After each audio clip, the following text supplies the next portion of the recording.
Yeah, old school. That's what I'm talking about. Listen, this ain't for everybody. Some of y'all need to hear this. I know you're in the trenches fighting, but check it out. I'm gonna put it down like this so I can help you saints understand. Everything you're going through is all part of the master plan. Or what? You thought cause you got saved everything was gonna be peaches and cream? You better wake up, son. Don't nothing come to a sleeper but a dream. Faith without works is dead. Read your Bible, you know what it said. He who don't work don't eat. Slackers don't get fed. Yeah, Jesus said he who puts his hands to the plow looks back the same ain't fit. Some of y'all ain't been in the trenches 5 minutes and you about ready to quit. I ain't mad at ya, I'm just hitting you with the real. If you died for me and I was still tripping, now how you think that make you feel? Check this out, deep game, this here's deep. Some of y'all ain't sawing nothing but you started trying to reach. But unto him who is able to possess your fathers by his glory. Struggles might be part of your testimony, but it ain't the end of the story. Now the point is was prophesied way back in the day. Choir, sing the hook right here and see if the church can relate. I know we can make it. I know good and well. I can work it out. Work it out. Work it out. Yeah, he'll work it out. I know we can make it. We can make it. I know good and well. I can work it out. Yes, he can. Yes, he can. Yes, he can. Yeah. Thinking not strange, the fiery trials are to try you. You say, why you? But your church say, what would Jesus do? Why you asking if he ain't trying to do what he's saying? He told you he was going to have tribulations, but you thought he was playing. 1 minute you're telling how good God is and can't nobody beat your talk. The next minute you're backsliding so fast, look like you're moonwalking. Oh yeah, I'm preaching to myself because I ain't no better. It ain't like I've been following his every word, obeying it to the letter.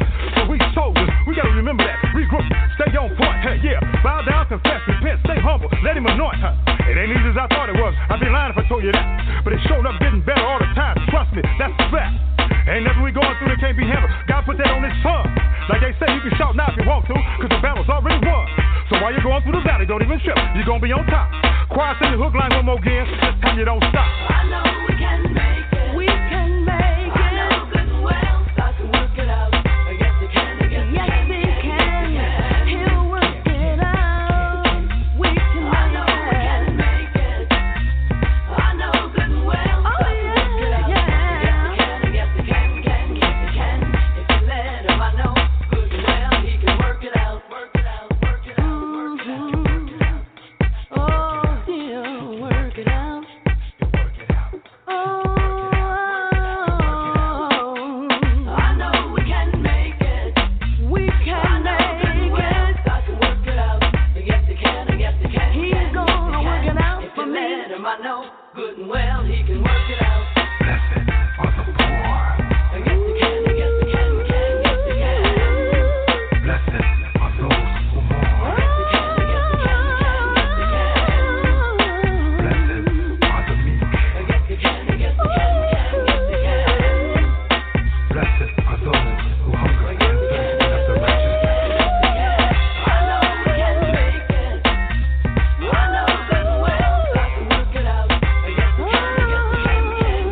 Yeah, welcome to the show, everybody. This is I Am Indy. This is your host, Mr. Lamont Patterson. You know, coming to you every Wednesday to bring you the best of the new music. Should I say from all your genres? You know, you can hear it first here. We have the exciting guest that's going to come on and talk about what it is, what they're doing, and hopefully they'll drop some jewels so you guys out there could do the same thing, you know, with all the inspiring artists and stuff. So we always try to bring guests on here that could actually share their journey and their story, and hopefully you could pick up something from what they got going on, what they've been through, what they're doing to help your journey less stressful, you know. Anyway, that's what we're trying to do. Today our guest is Mr. Brad Puckett, two-time Nashville Country Music Independent Artist of the Year. Wow. You know, what I like about country music, and I just want to chime in and say this right here, right now, man, they tell some real shit, man. They tell some real stories, you know what I mean? They don't make up nothing, you know. They get right down to it, talk about stuff that everyday people can relate to, you know. Stuff like, you know, my wife took my dog and all that kind of stuff. But anyway, let me stop running my mouth, and let's see if I guess has joined us. And I know that they've been having some weather problems in the area, and hopefully he and his family is not affected by that. Mr. Puckett, are you with us? Yes, sir. I'm here. Are you there? Yes, can you hear sir. I'm here, too. I can hear you loud and clear. Good deal. Thank you, Lamont. Thank you for having me on the show. I appreciate it. Well, thanks you for taking time out and come through to chat with us a little bit. How you doing, sir? Doing well, sir. How about yourself? I'm good. I mean, how was the weather treating you? Oh, it's been rough in Nashville, but we're getting through it. You know, tough town, people surviving, and everybody's helping out. So it's been a little rough with the weather, but definitely better every day. And we're just happy to, you know, and thankful for every day you have. Well, that's a very, very true statement. You notice I gave a couple of minutes to Big Boy upstairs, and hopefully, you know, he'll look down on here and touch everybody and help us all get through it, because there's a bunch of crazy stuff going on right now in the world. Oh, absolutely. I agree with that. So just count your blessings, thank the good Lord for every day, and just be positive, keep moving forward. That's all we can do. Right. Well, Brad, I always like to start off the show by giving the artist a couple of minutes, you know, just to kind of tell the people kind of like where you come from. I know you just didn't just wake up one day and be this dynamic artist and musician. How did you get to where you are? I mean, you know, from a child, I mean, did you have other people in your family that played music, or how did you get going? Well, that's a good question. I've always been in love with music from a little kid on. I mean, I think I was 5 years old and did my first talent show in kindergarten, to be honest with you. My brother was into music. He was a singer as well. He's older than I am. He had a lot of influences like, you know, Journey, Foreigner, a lot of the old rock and rollers. But a funny story, he had Michael Jackson playing when I was about 7 years old in the house, and I fell in love with Billie Jean. I swear.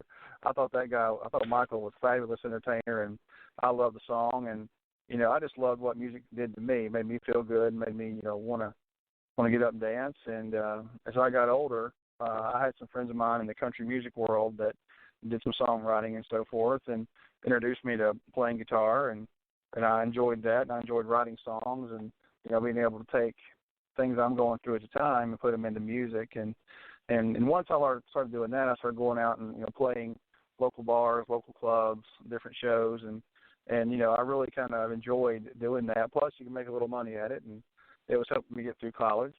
And you know, and then after that, several years back, I met some larger, bigger writers in Nashville, and trying to hone my craft of songwriting, and then try to put together an artist package that would make sense for people they would like. But what I tell people about the journey is it's a lot of hard work from day one. It just Brad, let me ask you a question real quick. I don't want to just jump in here, but what was the time span from the time that you actually picked up the guitar to get to your first gig?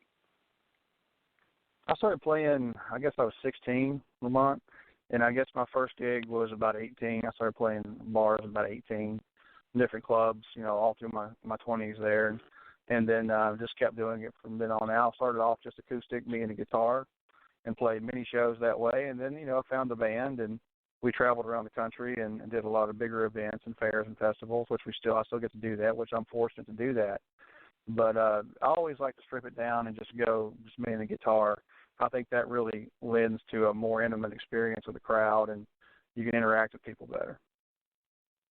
No, I agree. I guess the reason I asked that question is for some of our listeners out there that's, you know, picking up a guitar or trying to master the guitar. You know, the time that you picked it up and the time that you was actually out there, you know, gigging. And so right, if you did about that 2 years. If you did that, about 2 years. Yeah, if you did that in 2-year time span, that meant you put in some work in terms of practice and rehearsals. Yes, sir. Just, mostly what I tried to do, if there's some beginners out there just starting, what I did is I found songs that I liked, and I learned to play those. And those happened to be popular songs at the time. So as I learned more and more songs that way, I was able to take those and put them into more of a show format and be able to play them. So I wasn't just, finding things that I didn't like. I think the main thing, if you're going to pick up a guitar and try to learn it and become an artist, start with the songs that made you want to do that to start with. I've always been a Johnny Cash fan, a Garth Brooks fan, so I started with their songs and learned how to play those. And so I was more passionate about staying with those and learning that. And then I started doing rock and roll music and different genres once I kind of got the basics down. Well, great stuff, great stuff. Yeah, I just want to kind of get you to touch on that a little bit, for our listeners out there to know that, it can happen. You know what I mean? Oh, absolutely. It can happen, If you put in the work, it definitely can happen for them, too. It's not an impossible task. Not at all. I mean, you can get anything you want to set your mind to it. I mean, I would practice 3-4 hours a day trying to learn new music and learn music, when I, of course I was working and going to college and things like that at the time. But, I made it a priority. And I think the more hard work you put in, the more you get out of it. I really do. Agreed. So I know you got a bunch of stuff going on now, and I think you mentioned some of your brother's influences, and Michael Jackson was some of yours. Who are some of the influences that you have currently? Some of my influencers, I mean, they're kind of a wide variety for me. I mean, I started off, always liking country music. I was a Garth Brooks fan from way back in the day. And then, I started off being a rock and roll fan. I was more into rock and roll to start with than I was country music. I'm a Kiss fan. I like those guys. I like the softer stuff, like, I like the Phil Collins and the Bryan Adams stuff, and learned to play a lot of their stuff early on. And James Taylor was a big influence for me, and Jim Croce, if people know who that is. And then when I was coming up through the ranks, you had to know a lot of Jimmy Buffett for some reason. Everybody wanted to hear that when I'd play bars, and they wanted to hear Jimmy Buffett songs, so I had to learn those. And, so a big mix for me, and then some of the bigger, harder bands, like growing up, Metallica was big then. I had to learn a lot of that. It was kind of funny because in my show years ago, we would do some harder rock, and then we would do some country and just kind of mix it up and play on the crowd and see what they liked at the show. And it was a lot of fun to do that. I love live music. Like I said earlier in the beginning, I definitely love country music. Rock, too. I guess, I was a rock and roll fan in college. I was with, some guys like Jethro Tull. A lot of people don't even remember absolutely. Jethro Tull. I do. They were great. Yeah. The Eagles were a big influence on me, Jethro Tull, Eagles, Hendrix, and let me see. It was another group I used to like then. It was Canned Heat. Oh, yeah. Heard of them. Yeah, it's probably it's just a mixed bag for me, too. It really is. Well, the thing is, I talk to a lot of musicians, and the greater ones say just what you said, because they understand that, to play different genres of music really, really just hones your craft. Well, absolutely. I believe that fully. I mean, because there's things you're going to pick up in each genre that maybe country doesn't do a lot of. I mean, if you look at a lot of the great country songs that are written, you can go back and trace the rock and roll behind those songs, really, and see the licks and the difference. Maybe it's just slowed down a little bit, but there's a whole lot of rock and roll and, in pop country now, especially. A lot of it's more R&B than it is country now. Okay, with your particular genre of music that you're playing right now, do you feel like the social networking and internet plays a big part in it for you? I do. I've had a whole lot of success in that sphere, and I think that's for any independent artist. It's very hard to get national radio play as independent. You can get it. I have got it, different markets. it's a lot of work and a lot of time, but you get a whole lot more, I guess, instant gratification from interacting with your fans directly on social media platforms and internet airplay. I've seen that a lot in the last few years. Right. Yeah, I guess, the reason I asked that is because for some of us old heads been in the business a long time, we were around when there was no such thing as the internet. So exactly. We definitely watch how the industry has changed, the pros and cons in terms of how record labels, acted then opposed to how they act now with the invent of the internet. Back then, they were all over the place, listening to music in clubs because that's how they got to put their ear on stuff. Right. But now they use social media, and they want to look at your numbers, your hits, and your likes, and all that, and then determine whether or not they want to come out and really check you out. Yeah, it's almost like you're building a business, is what I tell people in Nashville. It's like they want to see if your business is big enough for them to come out and look at you, and see if they want to partner with you and make your business bigger than what it is now. And I tell a lot of folks that ask me, how did you get started and things like you asked me earlier. A lot of it was really just doing the grind work, getting to Nashville, cutting my first album, learning the ropes in the studio. Starts off with a song, got to find great songs or write great songs, and then go find the folks who can produce those songs for you and, have some good stuff. And then you can take it out to the masses, and it's going to sound professional, and you can compete with the guys that they're hearing on the radio every day. Did you produce your first album, or someone else produced it? A gentleman by the name of Buddy Hyatt was my producer on the first record. Actually, he's produced all my records. He's a great friend of mine. He was a former keyboard player for the band Toto. You remember Toto? Absolutely. Back in the day. Yeah, he was a keyboard player and just fabulous guy, a great friend of mine, great songwriter. Been in Nashville now for, I think he's been there 26 years, and he's had cuts on many, many records and produced a lot of major artists, and I'm happy to call him my friend. So he helped me with that project for sure. Oh, cool. Well, we got some of your music queued up here, man, so we're going to let our listeners put their ears on this, and we'll definitely come back and chop it up with you some more about everything that you got going on. We got Start Your Engines. Yeah, thank you. Appreciate that. So that song, give... Yeah, I'll give a little intro for you if you want me to. That song was born because I did a NASCAR tour last year with all the tracks around NASCAR, and they were asking me for some sort of theme song.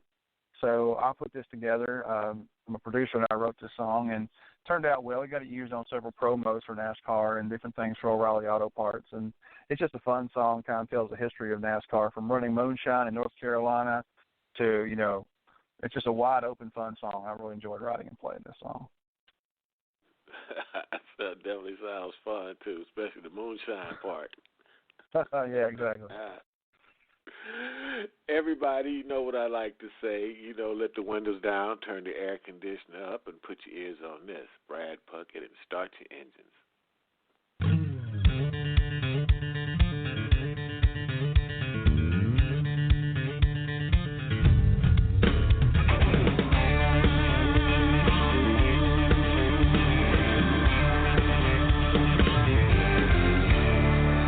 Started with a moonshine run, late in the Carolina sun,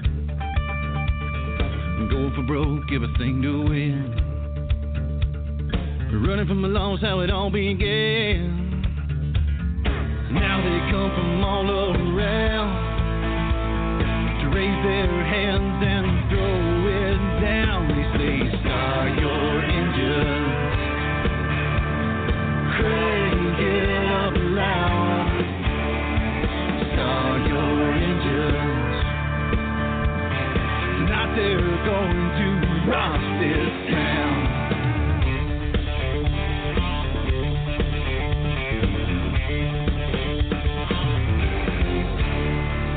How they got their own set of stars, risk it all just to drive these cars, leaving it all out on the track. They never know if they'll make it back. Now all their hopes and dreams start making you all scream. Yeah, you say start your engine, crank it up loud. Come on, start your engine. Tonight they're going to rock this town.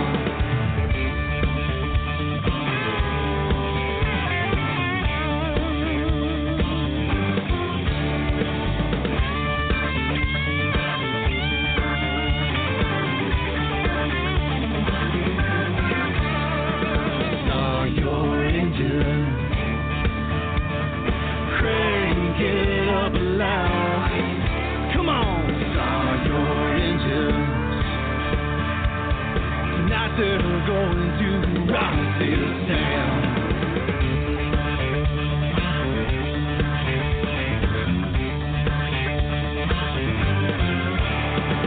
Start your engines. Start your engines tonight.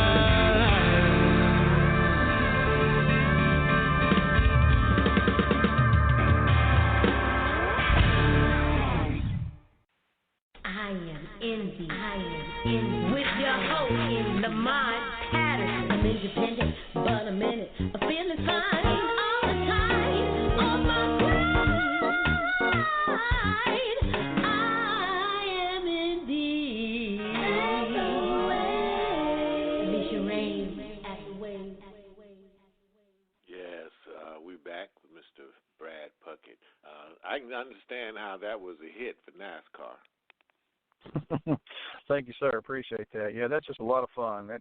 I'll tell you the funny story about that song is that it took me like a month to get that intro wrote, the way I wanted it exactly. And the guys in Nashville are so talented. I walked in the studio and I showed him that lick, and I was really proud of that lick. And then he had it down in like 30 seconds. I'm like, you guys suck, man. That's not fair.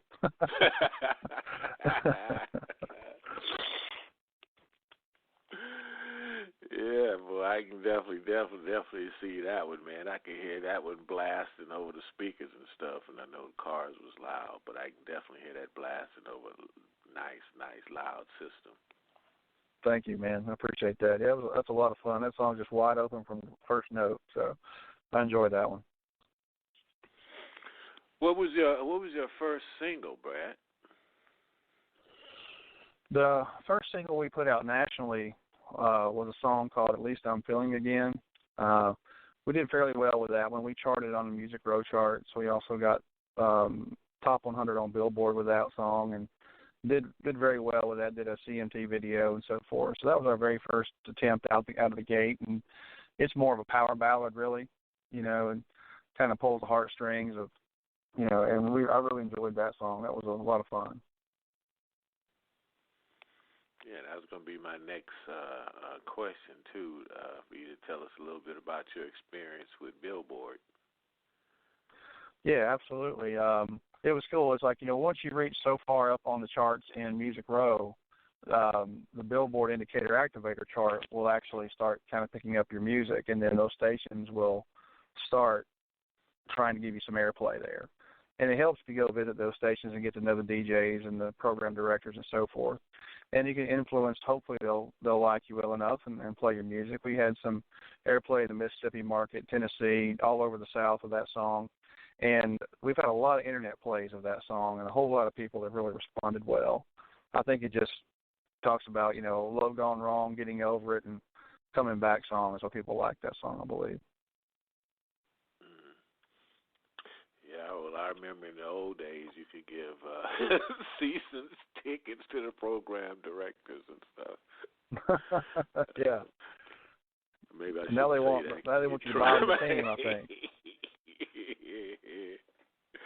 Oh yeah, that's true, boy. Because they know without them your music is not going to get played. And that's true, and it's all changed now. I mean, you have some major companies who run thousands of channels throughout the country, and I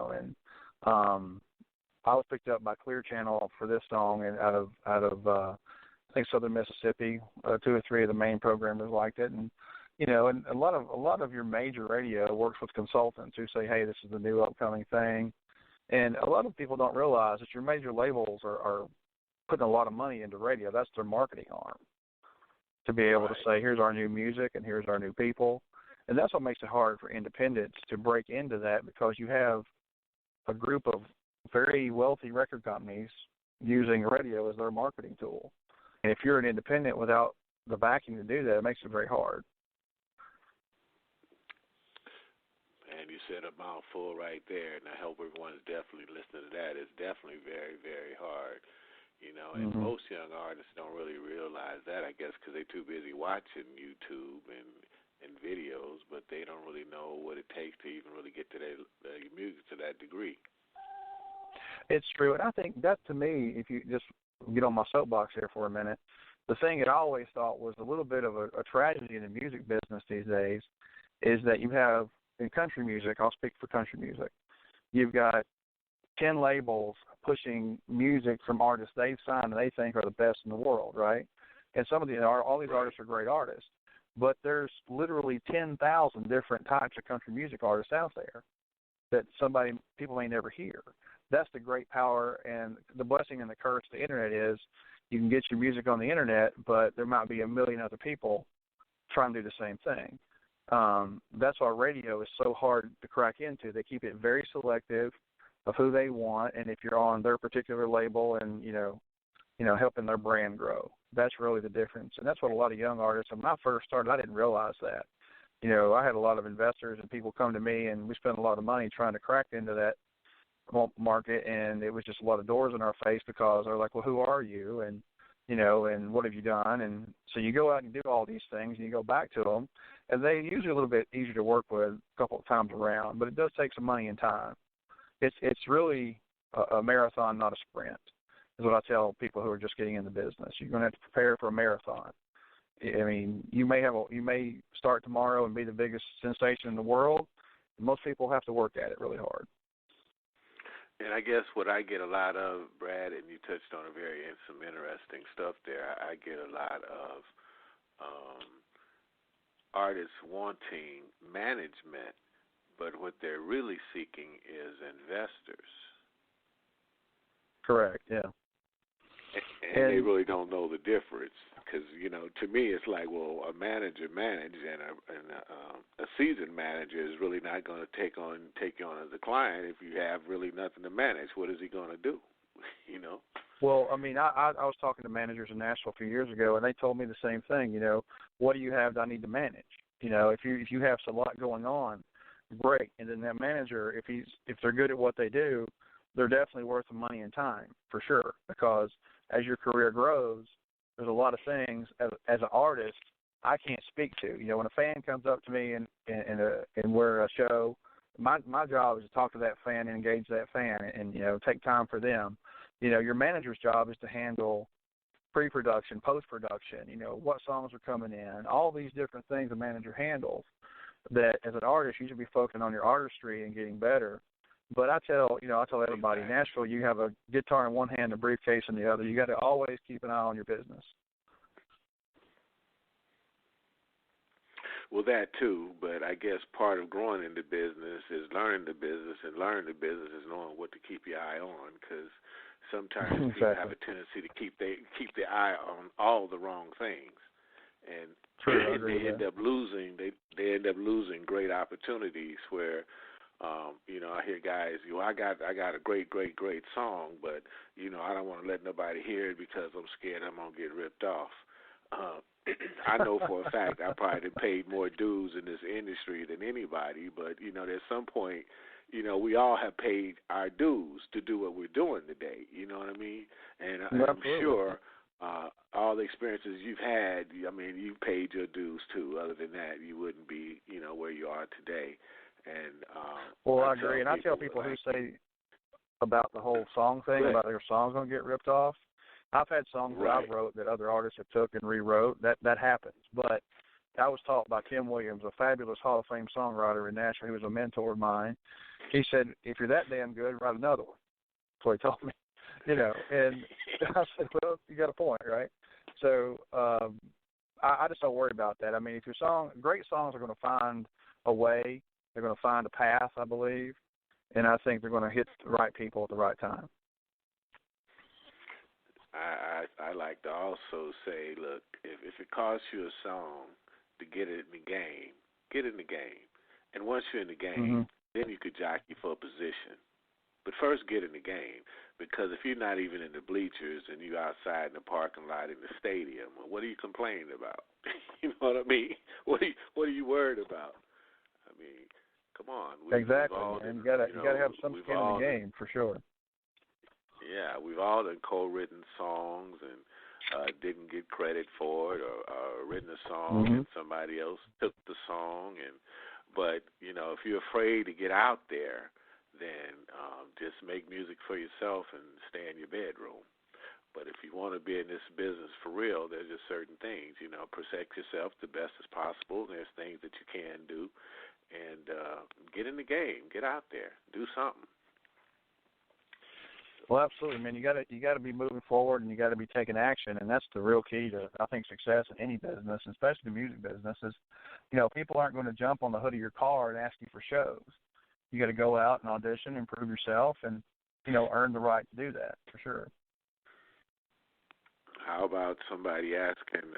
You get this one all the time. And I don't know when you first started. I mean, did you get paid for your first gig, or did you do a lot of promotional stuff initially? No, that was a total. It was funny. It was in Knoxville, Tennessee, and I played a little sports bar with a friend of mine, and it was probably just an awful performance, but we thought we sounded good. But we got tips. We didn't get a paid set rate of money. We got tips that night. I think we made pretty good for a couple-hour show. It wasn't bad. But not out of the gate, people wasn't paying me to come play. Now we have a set rate, and the shows got bigger and different things. But I think when you first start out, and I tell people this all the time, it's not about the money. It's about, do you love what you're doing? Is it moving you? If it moves you, it's going to move somebody else. You do what you love, the money will be there eventually. Maybe not at first, but it will be. Right. Well, I get hit with, can you find me some venues to play in? Could you get me a gig, and we need to make some money. And I'm like, well, I don't know too many people that would pay you that don't know you. Who would you pay to go see that you don't know? Well, that's hard to say to people, but that's true.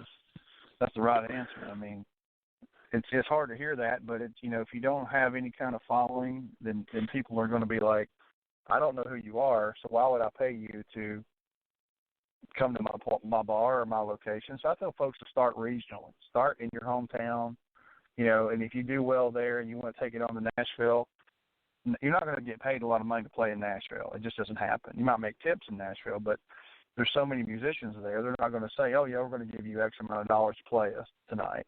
You really got to do it because you love it. During my little tenure as a manager, I paid venues before to have my acts perform. I did it the first time, but once they came in and blew the place out, you know what I mean, I didn't have to do it anymore. You know what I mean? They were paying us then from then forward, but right. We've even had to do that just to get the act a name to jumpstart their brand. That's a smart move. I mean, you can't do that forever, of course, but I mean, once if you have a great artist and a great talent, and they come and do a great job, then the venue makes money out of it. So yeah, we'll do it again. I've had to do that at other parts of places I've played, coming up for sure. Yes. I just wanted to get that out there to some young artists as well, because I've heard those comments too. They should be paying me. They should be paying me. I'm not going to pay nothing to go in there and perform for free. And I'm like, well, hell, man, they don't even know you, dude. Come on. You don't know who's going to see you up there. You know what I mean? That one show could change your whole life forever. I say, but they don't know you, man. What are you talking about? Who would you pay? That you didn't know. Come on, keep it. They say keep it real. Let's really keep it really, really real. Who are you going to pay to go see that you don't know? Well, that's the hard truth, and that's true. I mean, I agree with that. I mean, I've heard that a lot as you're coming up through the ranks, and then people start to find out who you are. Then they're like, oh, okay, cool. Well, yeah, I'll go see him. And then you get. Yeah. I see you have normal fans, and you have raving fans who just buy everything you put out and love you and show up at all the shows. Those folks are priceless, but you've got to start somewhere. the very first fair I played, I didn't get paid for that. And there was, I was opening for a major act, and there was 20,000 people in the audience. But we sold $1,500 worth of merchandise, which I paid the band and myself, and I got to play in front of 20,000 people. That was awesome. And created a relationship and got your name out there. You probably got publicity and press that you probably wouldn't have been able to pay for ordinarily if you had to come out your pocket and do it. Exactly. And it was a great show. It was a ton of fun. We had the crowd with us about 3 songs in, and they stayed with us the whole time. And, that was a blast. That was the first time I really, got to do a show that large and really enjoyed that. Yeah. And that's all part of building your brand. I mean, that's all part of the journey. Absolutely. I mean, I played a lot of shows to empty chairs and, drunks that didn't care, and a lot of places like that. So it doesn't wasn't, it's way to start. Hey, Brad. Long as look, you made me think about a scene on the Blues Brothers when they had the screen in front of them and they was throwing the beer bottles and stuff at them. Oh yeah. Yeah, I played a Pickin Wildflowers club once. Look, long as they wasn't chunking stuff at you. Exactly. Yeah, I played a club one time. I walked in, and there was chicken wire on the front of the stage. And I was like, what is this? I'd never seen that. I've seen all the old movies and that stuff. And they're like, well, that's in case you suck. I said, oh, okay. I said, what does that do? They said, well, that keeps the beer bottles from hitting you. I said, well, guys don't suck because I don't want to get nailed with a beer bottle. So, fortunately, we didn't get any beer thrown at us that night. We did pretty good. Well, that's a good thing. That's definitely a good thing. Thing. Well, listen, man, we're going to play some more of your music, man. We're going to play Waiting on Thunder. That sounds like a good one. Yeah, that's a fun song. That song, some great songwriters out of Canada had pitched me that song on our last record that we were working on called Crossroads. And I heard the demo of that song, and I thought, man, this is going to be cool. I really want to put this out. And got some great response with it. And it's another up-tempo, roll the top down and get going song. So I think you'll like this one, hopefully. Definitely. Okay, everybody, you know the drill. Let the windows down, turn the air conditioner up. I like saying that. Put your ears on this. This is Waiting on Thunder. Brad Puckett.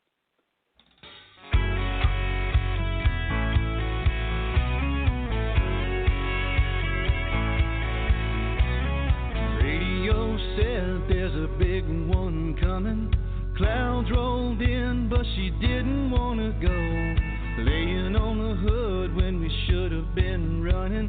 Burning too hot to feel the air turn cold. The rain fell down while we were dancing. Soft and warm like a sunset kiss.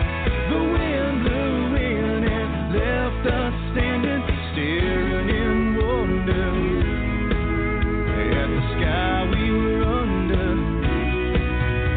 playing with lightning, waiting on thunder.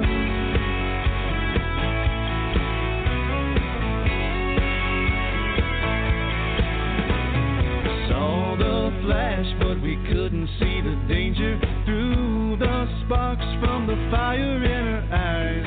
All caught up in a force of nature, way too strong for a couple kids to fight. The rain fell down while we were dancing, soft and warm like a sunset kiss. The wind blew in and left us standing, staring in wonder at the sky we were under, playing with lightning, waiting on thunder.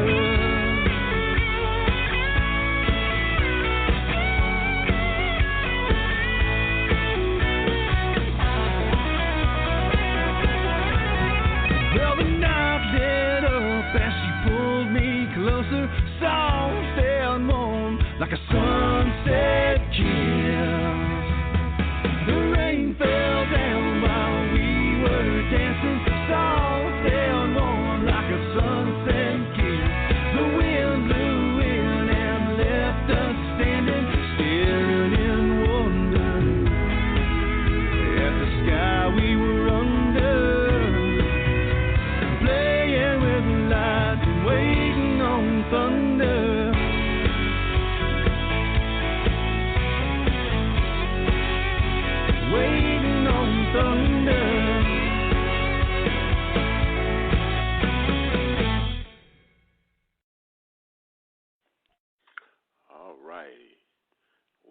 on Thunder.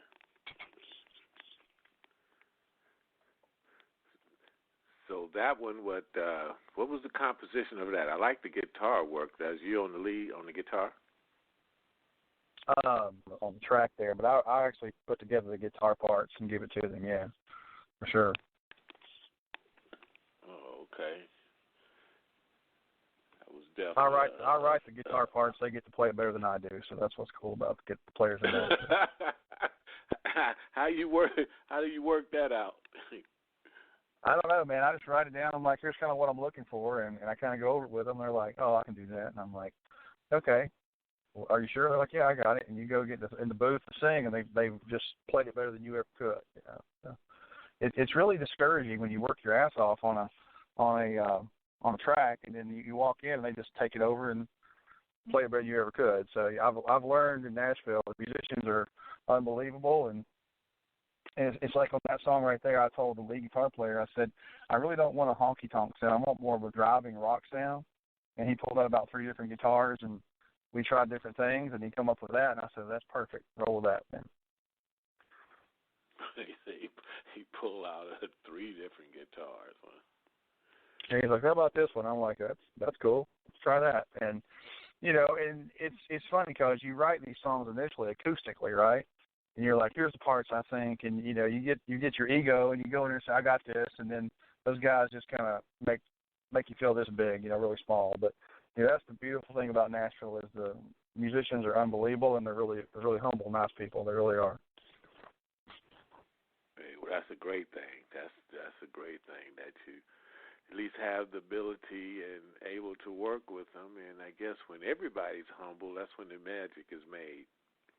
I agree, man. Yeah, I mean, I learned a long time ago. My first month in Nashville, you need to check your ego at the door. A story I'll tell you, you have a lot of independent artists listening and different younger artists around the country, is I went to Nashville, you know, I was a big dog in my hometown, you know. I'd sold all these places out, and I was a big to do, right? Well, my first day in Nashville, you know, I'd met Buddy Hyatt, a great producer, played with all over the world with different bands and Toto, and we went in the studio, and there's a major difference in singing live and singing in the studio. There's two different worlds there you have to learn, really.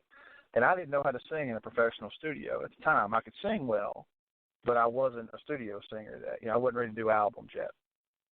So we cut about 3 tracks, 3 different songs, my first day at the studio, and Buddy Hyatt looks at me and says, man, he said, come out here a minute. And he said, I'm just going to tell you some things that will help you.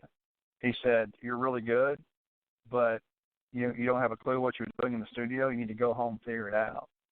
And I was like, what? I was thinking, what, man? Are you serious? I mean, you know, you don't know whether to laugh or cry at that moment, you know. And I was like, what are you talking about, man? He's like, look, you don't know how to keep things in the right rhythmic patterns. He goes, I'm gonna give you some homework. Go home, when you're ready, call me. We'll get back on it. And you know, I left there, my head down, feeling like I'd failed, and was upset because I thought, man, I'm good at what I do. And then I realized I'm not that good at what I do. That was that ego talking. Yeah, he put that right in his place real fast. And you know, and he's like, man, I like you a lot. He said, but I'm not going to sit here and produce a record for you when you're not ready. And I said, well, I'm ready. I'm in Nashville. He's like, who cares if you're in Nashville? He said, if you don't do a great record, ain't nobody going to hear it. Nobody's going to care. I said, okay. So I went back home and figured out that I wasn't as good as I thought I was. Came back a couple months later to his studio, and we cut 7 songs that day and finished the record, and he was pleased with the performance. So it took a lot of work, but a lot of humility. That's really the key. Just stay humble and work hard. That's what I tell people all the time. Just stay humble, man. Work hard. You attract more people that way. I don't have a big ego now. I just don't. I think when I first started, I may have. And I think as an artist, you got to have some swagger to you. You got to have some ability to get up and do your thing. But you don't have to treat people that way. I have an opportunity a couple years ago playing a show in St. Louis at the St. Louis Cardinals baseball stadium. And at the end of that event, O'Reilly Auto Parts sponsored that event. Well, I got to meet Richard Petty, the king of NASCAR, right? And, he said, man, just always be humble, sign every autograph you can, talk to anybody you can. He said, because the people who hear your music now are the ones who will make your career for 100 years from now. He said, everybody else, they're just blowing up your ego. And he couldn't have been more correct, And so from that conversation, I try to take all the time I can and meet people at every fair we get to play and every concert we play and, get to interact with the people. That's really what matters. Yes, it is, boy, because it's hard to ask somebody to support you that don't like you. No, and you got your haters out there, man. I mean, you can get up. I mean, I saw this one time in Nashville. I played a show, and I thought it was the best show I'd ever done, People were going nuts. We had them standing up, singing all night long. And then I got off stage, and a guy I really looked up to in the songwriter world, I'm like, what'd you think, man? How would that go? He goes, well, you're not blowing my skirt up, man. That's what he said. I'm like, my God, what's wrong with you people down here? It was a great show. He's like, yeah, you're pretty good, man, but you're not blowing nobody straight up around here. He said, we've seen that 100 times. I was like, but you just take it in stride, man. Yeah, you can't really have no soft skin, boy, because you're absolutely No. right. You definitely need a certain amount of swag about yourself. It's Mm-hmm. like a little bit of ego, because that's like the ethyl in your gas tank. You got to have that to keep going, because there's so many people out there going to, just pick you to pieces. They will. And they just gonna pick you to pieces. If they can't find anything wrong, then they're gonna talk about your shoes or something. They gonna find something. Well, they'll say, who does this guy think he is? I play shows like that, and it's funny. And I have a good sense of humor about it now. When I first started, I get mad about it. Now I don't get mad about it. I'm like, there's going to be haters. There's going to be people who don't understand it. And you just do your thing, man, and just go up there and do what you love. And if I think the people who matter get it and they appreciate you, the ones who are going to critique you and be mean to you, you don't need them anyway. You're absolutely right, because they definitely not going to support you. When they hear you on the radio, they the ones going to be smacking their lips. Oh, yeah, they'll be like, oh, yeah, I knew him. I remember that guy. Yeah, man, I got that a lot, too. When I first got on the radio, it was funny. Back in my hometown, I had some guys that was in a band with me, and then they quit me to go to play for a different band because they told me that I wasn't ever going to do anything and I wasn't ever going to make the radio and videos and all the things I had dreamed of doing. And, I got lucky and was able to do those things. And when I came back home, I had a few shows, and I brought my band from Nashville. Well, they show up and like, hey, man, we want to play with you. We want to do all these shows. I'm like, no. So like, where was you at? Where was you at when it mattered, man? And they're like, well, man, we can do it now. But then because I said no, I became the bad guy. Yeah. I'm a jerk, and nobody wants to work with me. I'm like, all right, whatever, man. Yeah, you took all their Christmas presents. I did. I made them all mad for years, apparently. And now if I go back to my hometown and do anything, they show up and they're like, yeah, I remember you. You're that butthole, man. And it was funny. There was a studio I went to. I went to a studio up there one time to sing a demo track for some guys, and they had another group in there who I actually kind of had known in the past. They didn't know I was there and never met me in my life, right? And I'm standing in the backstage getting ready to come into the studio, and there's a guy sitting there, and he goes, hey, man, talking to me. He said, you know that Brad Puckett guy? I was like, yeah, I know him. What about him? So I just went along with it. He's like, I heard he's kind of a jerk. I was like, yeah, I've heard that too. You got to watch it. I was like, good to meet you. And I walked in, and it had on the door who was sitting next, which was me.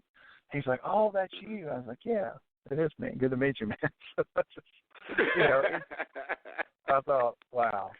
Never knew me in my life. Didn't know I've done, hundreds of shows for free for different organizations and charities, and try to give back and just be thankful. But you got to ignore it. You really do. As a new artist, you just got to ignore it and go on. Yeah, you do. Brad, we got Drive here too, so we're gonna play that. And okay. Tell us a little bit about something about this. I like that song. That song was from the same writers from Waiting on Thunder. Both those guys had sent me these songs, and Drive, I like the first line about the ghost in this town, follow me around. I love that song. It kind of takes you back, and it's like just driving to get away from things. And I found myself doing that over the years. If I'm having a bad week, just get in the car and if I've got enough gas, get off the road somewhere and just sit down on the guitar and write and get your mind off things. So that's what this song is all about, and it was a lot of fun to cut this song. Okay, well, here we go, everybody. You know the drill. Let the windows down, turn the air conditioner up, and put your ears on this. Brad Puckett and Drive.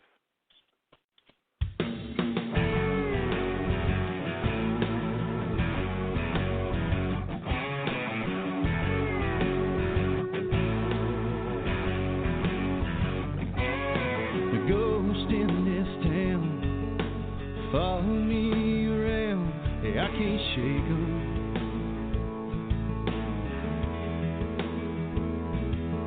The quiet's way too loud for me to hear the sound of my heart breaking.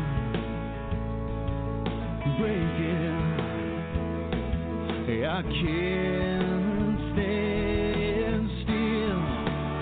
I'm gonna put it in drive and take on for tomorrow. Let it all ride. I want a chance that I just might see the light of day. Before tonight, I'll drive.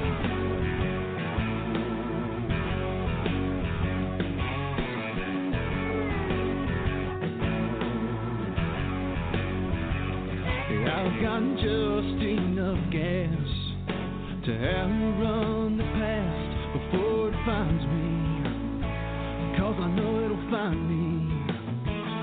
If I can calm these trembling hands and keep from looking back, it'll stay behind me, oh, far behind me.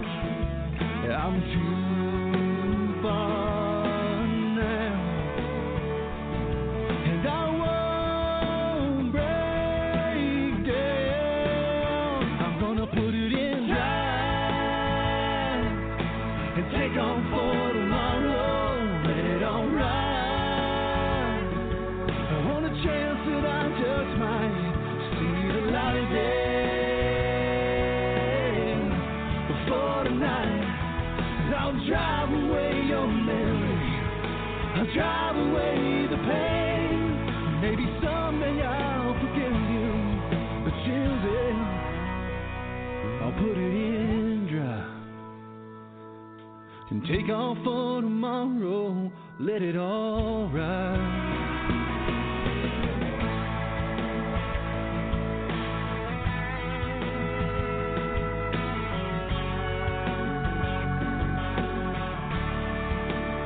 I'm gonna put it in drive and take on for tomorrow. Let it all ride. I want a chance that I just might see the light of day. See the light of day. Before tonight, I'll drive.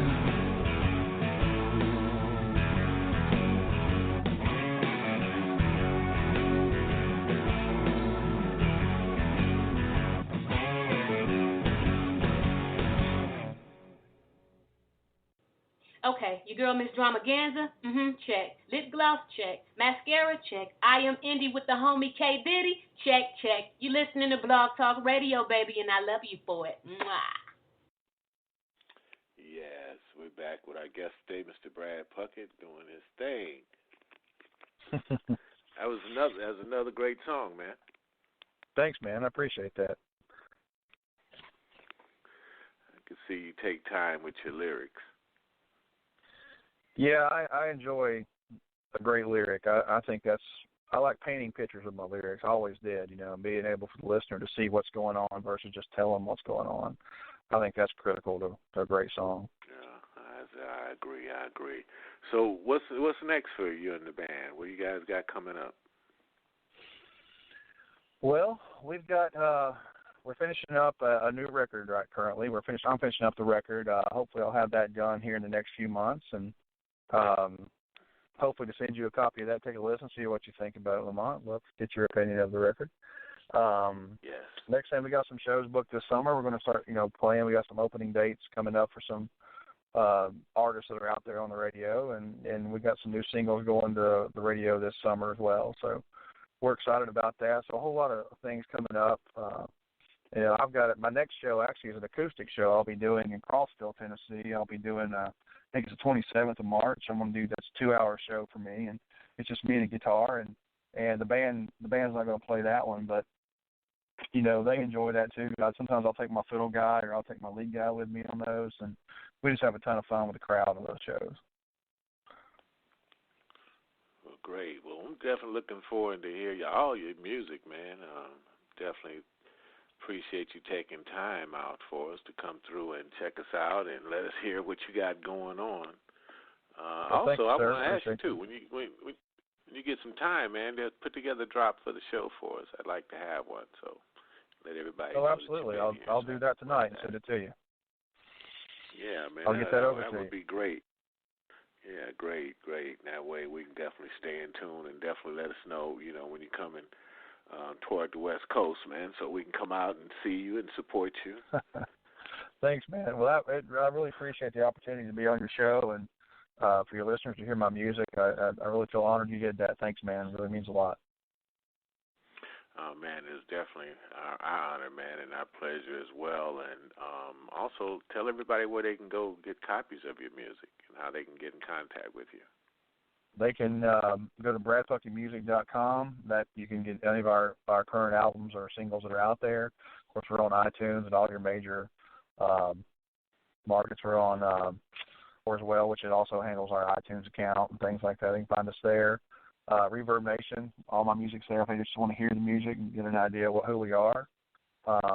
So any of those sites, Facebook, Brad Puckett Music is on Facebook, and find us there with our show dates and schedules and where we're going to be. And like I said, we're looking forward to getting more out west. We got some opportunities, I hope, for coming up soon in Colorado and more toward California. And if we get out that way, I'll holler at you, man. You guys can come out and hang out with us. Oh, for sure, man. Definitely look forward to it, man. And I got some cowboy boots, too. We'll bring a hat for you, too. Hey, look, I'm from Texas, so I'm a cowboy anyway. A lot of my friends always clown me about that. They always clown me about that. They say, man, you still country. Well, that's nothing wrong with that, man. No, actually, I take it as a compliment because actually a lot of people come from the country. They real people, Either they like you or they don't. They're not phony. No, people from the country pretty much speak their mind. I agree with that. Yep, same here. Well, thanks again, Brad. We appreciate you, man. Much respect, man, and continue the good work. And don't be a stranger. Come back through and holler at us, and we'll be looking forward to that drop. Absolutely, man. Have a good one. Take care. All right, Brad Puckett, everybody. The show will be available worldwide in its entirety in a couple of minutes, so there's no excuse for you not to get it, not to hear it. I mean, there's a wealth of information for you artists that's up and coming in the business, and if you have problems finding the show, you could always ask your mama to ask your daddy to ask the man next door, the neighbor across the street, or the milkman. So you don't have no excuse for not being able to hear the show, I'm sure even your pet heard the show. So hear the show, get what information that can help you on with your career. So that's what I got to say, and I'm not preaching. Lamont Patterson out. See you next week on I Am ND.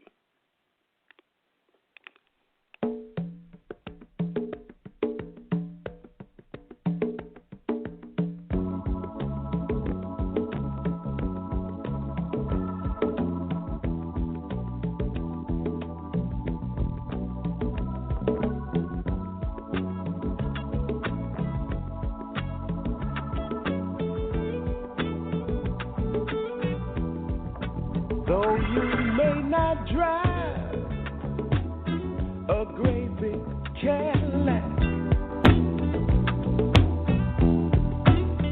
gangsta white wall, TV antennas in the back. You may not car at all. But remember, brothers and sisters, you can still stand tall. Just be thankful for what you got. Though you may not drive a great big Cadillac, diamond in the back, sunroof top, digging the scene with a gangster lean, gangster white wall, TV antennas in the back. You may not have a car at all.